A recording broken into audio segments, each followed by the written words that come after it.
Hi friends, మనకి RRB నుంచి ఒక మంచి నోటిఫికేషన్ అయితే ఇష్యూ చేయడం జరుగుతుంది అనమాట. ఈ యొక్క డిప్లొమా హోల్డర్స్ అలాగే ఇంజనీరింగ్ గ్రాడ్యుయేట్స్ ఎవరైతే ఉన్నారో వాళ్ళకైతే మంచి గుడ్ న్యూస్ అనమాట. మీరు చూసుకున్నట్టయితే కనుక 4098 వేకెన్సీస్కి ఒక అడ్వర్టైజ్మెంట్ అయితే ఇష్యూ చేయడం జరుగుతుంది. 04/2026 అనమాట. ప్లస్ ఇంకా పోస్ట్ నేమ్ వచ్చేసరికి జూనియర్ ఇంజనీర్తో పాటు మనకి డిపోర్ట్ మెటీరియల్ సూపరింటెండెంట్ అలాగే కెమికల్ అండ్ మెటలర్జికల్ అసిస్టెంట్ అనమాట. ఈ యొక్క 3 వేకెన్సీస్కి ఈ యొక్క నోటిఫికేషన్ అయితే ఇష్యూ చేయడం జరుగుతున్నది. లెవెల్ 6 ఆఫ్ 7th CPC ప్రకారం మీకు 35,400 రూపీస్ ఇనిషియల్ పేతో మీకు ఈ యొక్క పే స్కేల్ అయితే అప్లికబుల్ అయితే అవుతుంది అనమాట. ఇంకా ఏజ్ పర్టికులర్స్ వచ్చేసరికి 18 to 33 years అనమాట. ఇంకా కూడాను ఓబీసీ ఎన్సీలు వాళ్ళు 3 years కాబట్టి 36, అలాగే SC/ST వాళ్ళకి 5 years కాబట్టి 38 years వరకు కూడా వాళ్ళకు కూడా అవకాశం అయితే ఉంటుందండి. ఇదైతే మనకి షార్ట్ నోటీస్ అనమాట. దీన్ని ఇండికేటివ్ నోటీస్ అని అంటారు. తర్వాత అయితే మనకి డీటెయిల్డ్ అడ్వర్టైజ్మెంట్ అయితే ఇష్యూ చేయడం జరుగుతుంది. ప్లస్ ఎడ్యుకేషన్ క్వాలిఫికేషన్కి సంబంధించి జూనియర్ ఇంజనీర్స్ ఎవరైతే ఉందో దానికి మనకి 3 years డిప్లొమా లేదంటే కనుక ఈ యొక్క బ్యాచిలర్స్ డిగ్రీ ఇన్ ఇంజనీరింగ్ లేదంటే టెక్నాలజీకి సంబంధించిన వాటిలో 4 years డిగ్రీ చేసిన వాళ్ళకు కూడా జూనియర్ ఇంజనీరింగ్ అప్లై అయితే చేసుకోవచ్చు. సో మనం ఏంటంటే జూనియర్ ఇంజనీరింగ్ అప్లై చేయాలంటే 3 years డిప్లొమా కానీ లేదంటే 4 years ఇంజనీరింగ్ ఉన్నా కూడాను మీరు ఒక జూనియర్ ఇంజనీరింగ్ అప్లై అయితే చేసుకోవచ్చు. ఇంకా CMA పోస్ట్ ఏది దానికైతే మాత్రం BSc with physics and chemistry ఆ 2 సబ్జెక్ట్స్ కనుక BSc చేస్తుంటే మీరు CMA పోస్ట్కి అప్లై అయితే చేయొచ్చు అనమాట. ఇంకా కూడాను కెమికల్ టెక్నాలజీకి సంబంధించిన వాటిలో కనుక మీరు డిగ్రీ చేస్తుంటే CMS పోస్ట్కి మీరు ఎలిజిబుల్ అయితే అవుతారనమాట. అవి ఏంటంటే మనకి బ్రాంచెస్ వచ్చేసరికి పెట్రోలియం ప్రొడక్ట్స్ అలాగే పెయింట్స్, కొరిజన్ ప్రివెన్షన్ అలాగే పాలిమర్స్కి సంబంధించిన వాటిలో చేసిన వాళ్ళకి.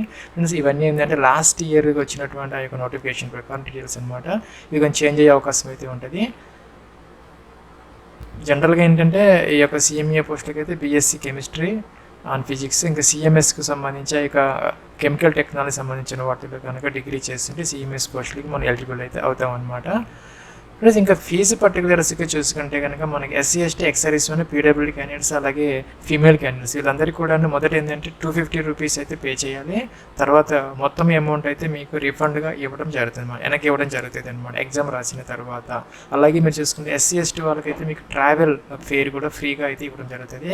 ఎగ్జామ్ అంటే మీకు దగ్గరగా ఉన్నటువంటి రైల్వే స్టేషన్ నుంచి ఎగ్జామినేషన్ సెంటర్ వరకు కూడాను మీరు ఫ్రీగా అయితే వెళ్ళి ఎగ్జామ్ అయితే రాయడానికి మీకు ట్రావెల్ పాస్ అనేది ఇవ్వడం జరుగుతుంది. దానికోసం ఏంటంటే SC/ST సర్టిఫికేట్ మీరు అప్లోడ్ చేస్తే సరిపోతుంది అనమాట. సో ఇప్పుడు ఏంటంటే SC/ST X-servicemen, PWD female candidates, transgenders వీళ్ళందరికీ కూడాను 250 రూపీస్ పే చేయాలి, మొత్తం వెనక్కి ఇస్తారనమాట. ఇంకా రిమైనింగ్ జనరల్ క్యాండిడేట్స్కి మాత్రం మొదట 500 రూపీస్ అయితే పే చేయాలి. సో ఏంటంటే వాళ్ళు 100 రూపీస్ తీసేసుకొని మిగతా 400 రూపీస్ అయితే మీకు వెనక్కి రిఫండ్ అయితే ఇస్తారనమాట. దానికోసం ఏంటంటే మీకు ఒక బ్యాంక్ అకౌంట్ అయితే ఉండాలన్నమాట. ఆధార్ సీడెడ్ బ్యాంక్ అకౌంట్ ఉంటే కనుక మీరు ఆధార్ కార్డ్ నెంబర్ ఎంటర్ చేస్తే డైరెక్ట్గా ఆ బ్యాంక్ తీసేసుకొని దాంట్లో మీకు ఒక అమౌంట్ అనేది వేస్తారనమాట. అప్లికేషన్ ప్రాసెస్లో మీరు అది చేసుకునే అవకాశం మీకు ఉంటుందన్నమాట. ప్లస్ ఇంకా శాలరీ పర్టికులర్స్కి సంబంధించి జూనియర్ ఇంజనీర్కి ఏమో 35,400 రూపీస్, మిగతా వాటికేమో మనకి 44,900 రూపీస్ దాకా వచ్చే అవకాశాలు అయితే ఉంటాయన్నమాట.